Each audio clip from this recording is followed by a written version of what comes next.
Jason Tate here, head coach of Southwest Swim. If you don't know about us, we are a coaching company based in Swindon and the lovely lakes of the Cotswolds, specialising in stroke correction and open water swimming, which, even though I'm in a pool, is what I'm going to talk to you about today. Okay, and specifically what I want to talk to you about is how to get in the water and avoid cold water shock. A very basic skill to get used to when you're getting into the water.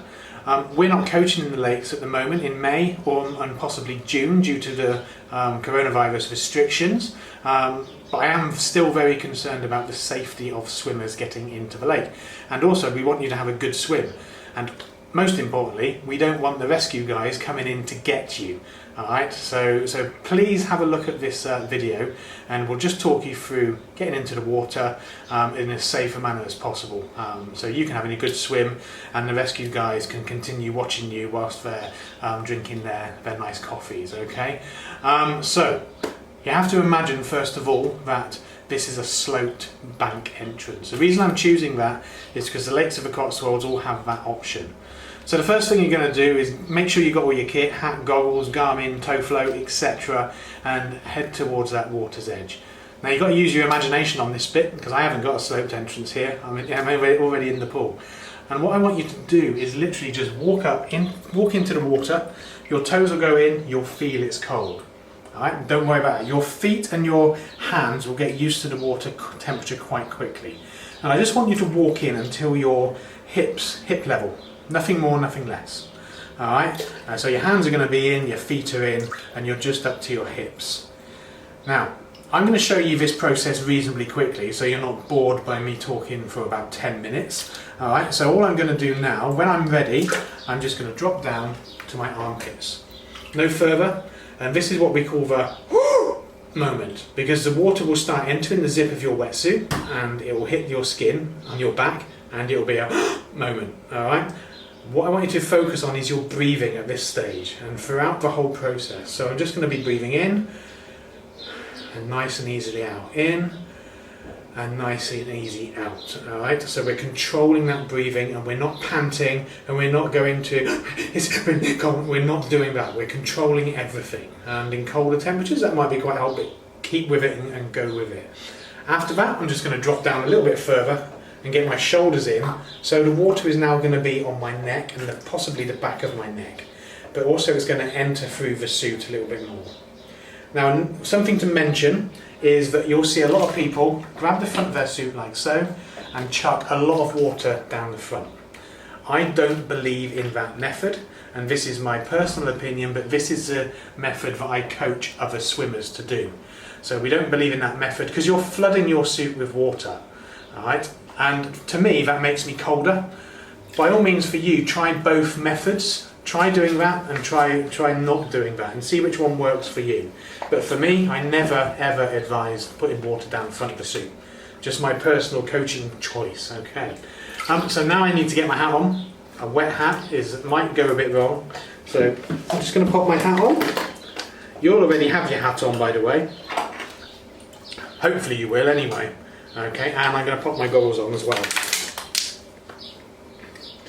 So now I need to get my face wet, and I'm not just going to dunk it under at the first stage.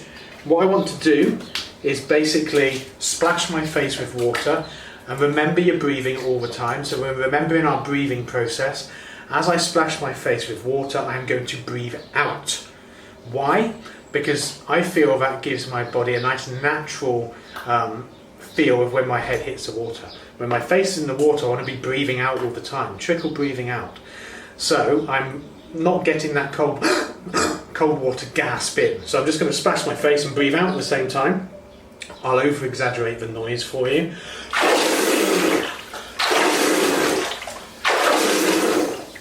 Alright, so now I'm acclimated, my face is used to the water temperature, my hands should be feeling okay now, and the water's touched my face, so I know what that feels like.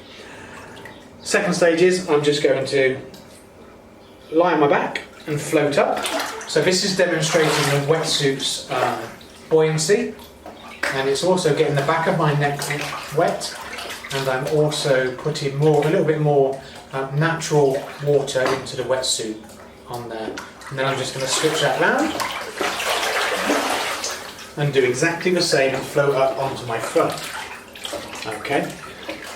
And again, that's just getting me into the wetsuit, getting water flowing around the wetsuit. And now is the time I get my face in. So I'm just going to take a nice breath in, and as soon as my face hits the water, I'm going to breathe out. Now when you're doing that, have a good look around the environment underwater. So it's a nice breath in.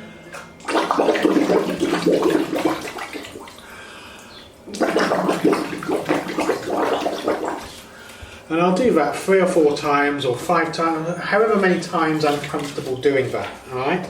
So that's the process of getting in the water. By this point I should be nicely acclimatised to the water. I know what that temperature feels like, and I can get in and crack on with my swim. Some warnings: you don't want to dive in. If you're not used to the water temperature, you don't want to be diving in, because you gasp for air if you're not used to that water temperature. All right. The second thing is you don't want to do this too quickly, because if you just walk in the water and crack on and swim, again, if you're not acclimatised to the water, you could find yourself in a situation where 20 or 30 strokes in, you stop and you're gasping for air, okay? You always want to be breathing out underwater. Keep your breathing nice and natural. A breath in, and then as soon as your face is back in the water, this is what we teach in swimming technique, not just open water. Breathe out nice and gradually through your nose, your mouth, or both, okay, if you can do that. But that's a personal preference. But anyway, always make sure you're breathing out into the water. Those swimmers that you see getting in the lake and just getting in and going, they are likely swimmers that have been swimming all season or in lower temperatures, and their body is actually used to the temperature. We coach a lot of winter swimmers who have swum in temperatures of 0 degrees. Alright, and air temperatures are of a similar nature. To them, 15 degrees without a wetsuit is absolutely Baltic. It's like a bath. But don't be fooled by that. If you're not used to the temperature, if you're not a winter swimmer, please go through the acclimatisation process, because it will make your swim a lot better, and it will save you from being, getting into trouble and the guys watching you, lifeguards, having to get in and rescue. Alright, so that's just some tips on acclimatisation in water. If you are in a lake where you have to sit on a jetty to get in, then my advice is sit down on the jetty, get your feet in, get your hands in like so, alright, and then get a lot of water over your chest and body and your face, and then just gently slide into the water, being clear of the jetty behind you. So you're still doing it gradually, you're not just going to walk up and jump in, because again, that will potentially give you that panicky cold water breathing effect. So be safe, be socially distanced, pay attention to your lake's rules, okay, and have a safe swim. Until next time, we'll see you then. Bye bye.